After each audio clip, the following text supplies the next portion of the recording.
Third is aplasia. What is aplasia? Aplasia is the failure of cell production during fetal development.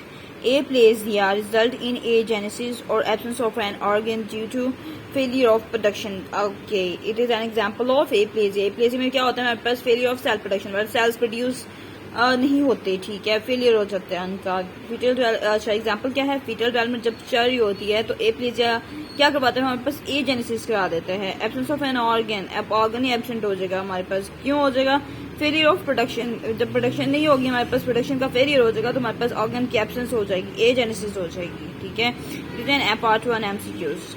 Okay, later in life it can be caused by permanent loss of precursor cells in proliferative disease such as bone marrow.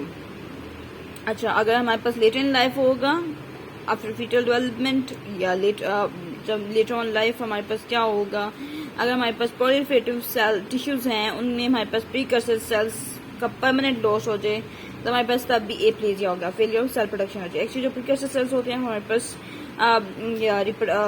Production करा रहे होते हैं sales की. ठीक है, later the fourth cellular adaptation to environmental stress is hypoplasia. Hypoplasia is decrease in cell production. बहुत अच्छा, जो एप्लेजिया है वो हमारे पास उसमें टोटली फेलियर हो जाएगा, जबकि हाइपोप्लेजिया में क्या है, डिक्रीज होगा. हाइपो का मतलब ये ऑलरेडी क्या होता है, डिक्रीज होता है.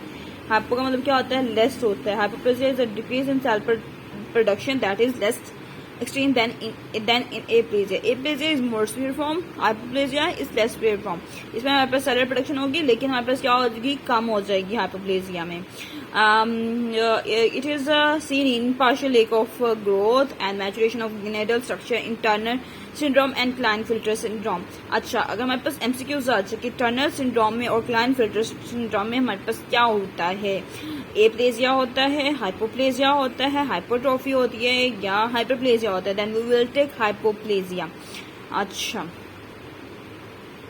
okay, it is an example of hypoplasia. Then come toward atrophy.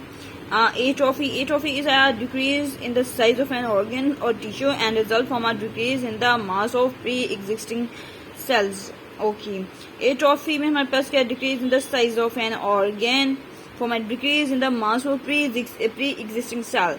अच्छा, यहाँ पे हमारे पास confusion हो सकती है. Atrophy is an opposite of hypertrophy and hyperplasia, क्योंकि इन दोनों प्रोसीजर्स में हमारे पास क्या हो रहा होता है, increase in size of an organ in tissue हो रहा है. ठीक है, लेकिन एट्रोफी में हमारे पास क्या होता है, decrease in the size of an organ in tissue. अच्छा, अब हमारे पास कॉज क्या है, decrease in the mass of pre existing cells. जो हमारे पास पहले से जो सेल्स है ना पड़े हुए हैं उनका क्या हो जाएगा, मास डिक्रीज हो जाएगा. अच्छा, मास डिक्रीज होगा तो हमारे पास it is this feature is opposite of hypertrophy. Hypertrophy में हमारे पास जो है साइज साइज इंक्रीज कर रहा है. यहाँ पे हमारे पास क्या है, जो पहले से सेल्स मौजूद है ना उनका मास कम होना शुरू हो जाएगा. ठीक है, इस वजह से हमारे पास size of an organ tissue decrease कर जाएगा. Most often casual factors are disuse nutrition, oxygen deprivation, diminished endocrine stimulation, aging, denervation, lack of nerve stimulation, impaired muscle caused by injury to motor nerves. Okay, these are the causes of atrophy. Okay, because of these factors अगर किसी चीज को हम use करना बंद कर देंगे तो हमारे पास वहाँ पे क्या हो जाएगी, पहले से जो सेल्स ऑफ मास पड़ा है उसका साइज डिक्रीज होना शुरू हो जाएगा, उसका मास डिक्रीज होगा तो एट्रोफी हो जाएगी. कैरेक्टरिस्टिक्स इसके क्या है, characteristics include the presence of autophagic granules which are intracytoplasmic vacuoles containing debris from degraded organelle.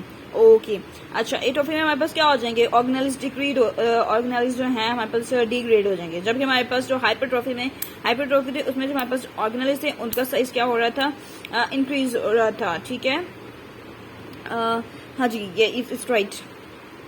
Hypertrophy में क्या हो रहे थे, हमारे पास जो ऑर्गेनेल्स थे उनका साइज इंक्रीज हो रहा था या उनका नंबर भी इंक्रीज हो रहा था. किसमें, हाइपरट्रोफी में. जबकि एट्रोफी में हमारे पास क्या होगा, हमारे पास ऑर्गेनेल्स डिग्रेड करेंगे और उनका डेब्री बनेंगे. डेब्री किसके अंदर होंगे, हमारे पास इंट्रासाइटोप्लाज्मिक वैक्यूल्स में होंगे. ओके, वैक्यूल्स क्या होते हैं, हमारे पास ऑटोफेगिक ग्रैन्यूल्स होते हैं. ओके, कैरेक्टरिस्टिक्स में हमारे पास ऑटोफेगिक ग्रैन्यूल्स और characteristics of which cellular adaptation, atrophy. Okay.